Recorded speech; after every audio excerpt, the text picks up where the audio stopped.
नमस्कार दोस्तों, आपने अनाज फल सब्जियों की खेती तो देखी ही होगी और आप में से बहुत सारे लोग ऐसा करते भी होंगे क्योंकि भारत एक एग्रीकल्चर डोमिनेटेड कंट्री है या फिर कृषि प्रधान देश है। इसलिए भारत में इन चीजों की खेती होना बहुत ही आम बात। लेकिन आज मैं आपको एक ऐसी जगह के बारे में बताने जा रही हूँ जहाँ अनाज फल सब्जियों की नहीं बल्कि सांपों की खेती होती है। आप शायद इस बात पर यकीन नहीं कर पाएंगे कि चाइना हर साल 30 लाख से ज्यादा सांपों की खेती करता है। पर सवाल ये है कि चीन क्यों अपने खेतों में इतनी बड़ी संख्या में दुनिया के सबसे खतरनाक सांपों की खेती कर रहा है। लाखों की संख्या में सांपों की खेती करने के पीछे चीन के मंसूबे क्या हो सकते हैं और सांपों की खेती आखिर चाइना में की कैसे जाती है। तो चलिए इस वीडियो को शुरू करते हैं और इन सारे सवालों के जवाब जानते हैं। इससे पहले अगर आपको ये वीडियो पसंद आ रहा है तो इसे लाइक जरूर कीजिए और चैनल को सब्सक्राइब करके बेल आइकन जरूर हिट कीजिए ताकि आगे आने वाले हर वीडियो का नोटिफिकेशन सबसे पहले आपको मिले। ये तो हम लोग बखूबी जानते हैं कि जब उटपटांग काम करने की बात आती है तो वहाँ चाइना सबसे आगे होता है।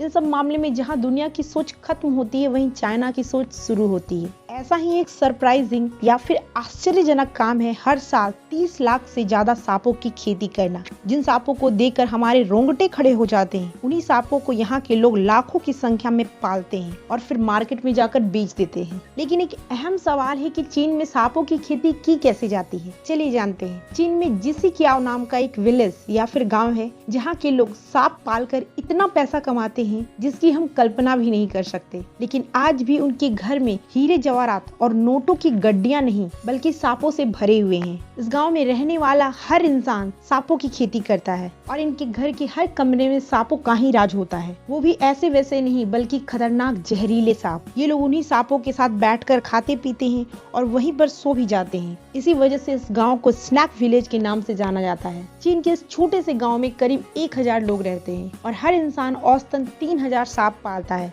इस तरह से देखा जाए तो जिसिक्याओ गांव में हर साल लगभग 30 लाख सांपों की खेती की जाती है जिन्हें चीन के कई शहरों के साथ विदेशों में भी एक्सपोर्ट किया जाता है, वो भी जिंदा। अब आप ये सोच रहे होंगे कि फल सब्जी अनाज की खेती के बारे में तो सुना था, लेकिन सांप की खेती कैसे की जाती है। आपने चाइना के पोल्ट्री फार्म के बारे में तो सुना ही होगा जहां हर साल करोड़ों मुर्गियों की ब्रीडिंग की जाती है। ठीक वैसे ही इस गांव में सांपों की भी ब्रीडिंग करवाई जाती है, इसलिए इसे स्नेक फार्म भी कहा जाता है। अब अगर आपको ये लगता है कि ये सब बस दिखावटी सांप होंगे, उन्हें डंक मारना नहीं आता होगा और उनके डंक में जहर भी नहीं होगा, तो ये आपकी बहुत बड़ी गलतफहमी है। बल्कि यहाँ पाए जाने वाले सांपों में एक से बढ़कर एक जानलेवा सांप मौजूद है। ये इतने जहरीले हैं कि इनके एक डंक से इंसान ढेर हो सकता है। फिर वो सांप चाहे अपने वार से पागल कर देने वाला पाइथन हो या फिर डंक मारकर हाथी को भी ढेर कर देने वाला कोबरा सांप। इसके अलावा यहाँ के लोग बहुत से अलग अलग प्रकार के जहरीले सांपों की खेती करते हैं। इतना कुछ जानने के बाद आपको ये अंदाजा हो ही गया होगा कि ये स्नैक विलेज कितना खतरनाक है। और इससे भी ज्यादा खतरनाक बात ये है कि यहाँ पैदा होने वाला बच्चा खिलौनों के साथ कम और सांपों के साथ ज्यादा खेलता है। यहाँ पैदा होने वाले बच्चे के हाथ में खिलौने से पहले सांप थमा दिया जाता है, क्योंकि जाहिर सी बात है घर में जब हजारों सांप घूम रहे होंगे तो बच्चा भला उनसे दूर कैसे रह सकता है। इतने सारे सांपों को आसपास देखकर इस गांव के लोग सांपों से बिल्कुल नहीं डरते हैं। आप यकीन नहीं करेंगे, उल्टा ये इन सांपों को डरा कर रखते हैं, क्योंकि उनका कहना है कि अगर इन सांपों से खेती करके पैसा कमाना है तो उन्हें उन पर काबू रखना बहुत जरूरी है। इसलिए वो सांपों को अपना दोस्त बना लेते हैं ताकि ये उन्हें नुकसान न पहुंचा पाए। जिस तरह से हमारे देश के किसान अनाजों की पूजा करते हैं, ठीक उसी प्रकार से इस गाँव के लोग सांपों की पूजा करते हैं, क्योंकि ये उनकी रोजी रोटी का साधन होता है। इन सब के बावजूद एक और बात बिल्कुल सच है कि इन जहरीले सांपों के काटने से कितने सारे गांव वालों की जान हर साल जाती है। अब सवाल ये है कि आखिर इस गांव के लोग अपनी जान जोखिम में डालकर सांपों की खेती करते क्यों हैं? आपको एक बहुत ही इंटरेस्टिंग बात बताती हूँ कि एक और सांपों का जहर जहाँ जानलेवा है तो दूसरी ओर ये जहर जान बचाने वाला भी होता है। सांप के 1 लीटर जहर की कीमत लाखों में नहीं बल्कि करोड़ों में होती है और ये जहर सोने चांदी जैसे कीमती मेटल से भी ज्यादा महंगे होते हैं। ये बहुत ज्यादा ध्यान देने वाली बात है कि जो सबसे ज्यादा जहरीला सांप होता है उसके जहर की कीमत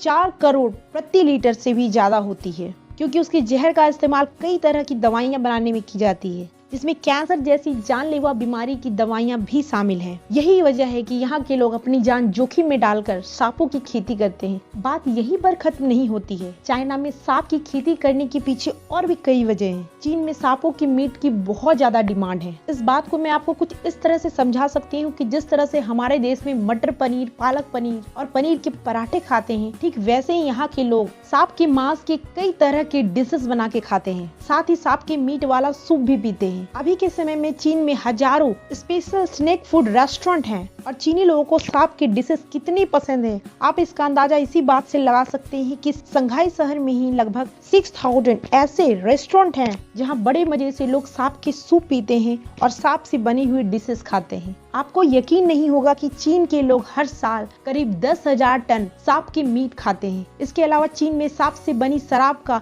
अलग ही क्रेज है। इसकी कीमत हजारों में है और ये शराब बनाने वाले ठेकेदार हजारों की संख्या में सांप खरीदते हैं और उनसे शराब बनाकर बेचते हैं। ये जीसीक्याओं गांव कितना खतरनाक है, इसका अंदाजा आप इस बात से भी लगा सकते हैं कि यहाँ पर 100 स्नेक फार्म्स हैं। ये लोग अपने परिवार का भरण पोषण करने के लिए सांप के बड़े होते ही उसके सर को धड़ से अलग कर देते हैं, जिससे सांप मर जाता है और उसके बाद उसे मार्केट में ले जाकर बेच देते हैं। अब सवाल ये है कि आखिर इस गांव के लोगों ने सांप की खेती की शुरुआत कैसे की। बात ऐसी है कि कई दशकों पहले इस गांव में एक गरीब किसान रहता था, पर गरीबी के कारण इस किसान के पास इतने भी पैसे नहीं थे कि वो अपनी दवाई खरीद सके। इसी दौरान इस किसान ने अपने इलाज के लिए एक जंगली सांप को पकड़ा और उसकी जहर से दवा बनाई और वो दवा उसके लिए बिल्कुल रामबाण साबित हुआ और वह पूरी तरह से स्वस्थ हो गया। इस बात से किसान पूरी तरह समझ चुका था कि सांप का जहर केवल जान लेने के लिए नहीं बल्कि जान बचाने के लिए भी प्रयोग होता है। फिर क्या था, उसके बाद चाइना के इस किसान ने सांपों की खेती करना शुरू कर दिया। ये शख्स सांप के जहर को दवाई बनाने वाली कंपनियों को बेचने लगा,